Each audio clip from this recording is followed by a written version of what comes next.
رفع یدین کے بارے میں پوچھا ہے کہ کیا حکم شرع ہے۔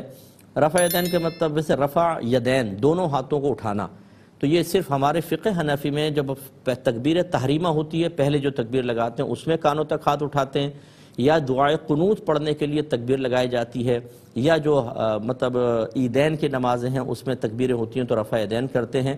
باقی یہ حدیثیں ضرور ثابت ہیں کہ ابتدا میں نبی کریم صلی اللہ علیہ وسلم رفع یدین فرماتے رہے ہیں، یعنی جیسے قیام کے بعد رکوع میں گئے، رکوع سے اٹھے تو پھر آپ نے دونوں ہاتھ اٹھائے، پھر آپ سجدے کے اندر گئے ہیں۔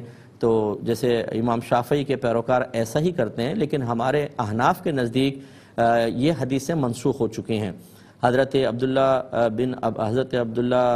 بن مسعود رضی اللہ تعالیٰ عنہ یہ اکثر نبی کریم صلی اللہ علیہ وسلم کے آخری عمر مبارکہ کے اعمال اختیار کرتے ہیں، اور ان کی روایات سے ثابت ہے کہ سرکار نے آخری عمر میں رفع یدین کو ترک کر دیا تھا۔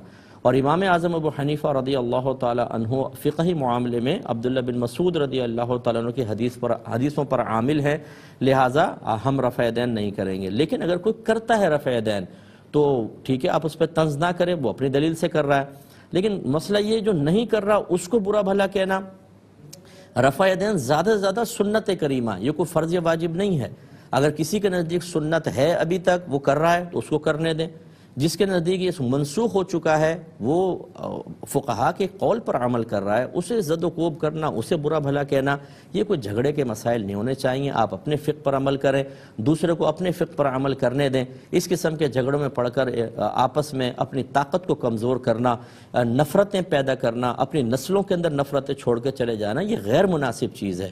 یہ فروعی اختلافات ہیں، کوئی اصولی اختلافات نہیں ہوتے، یعنی کفر اور اسلام کی جنگ نہیں ہے، یہ مستحب اور غیر مستحب، سنت اور غیر سنت کا مسئلہ ہے۔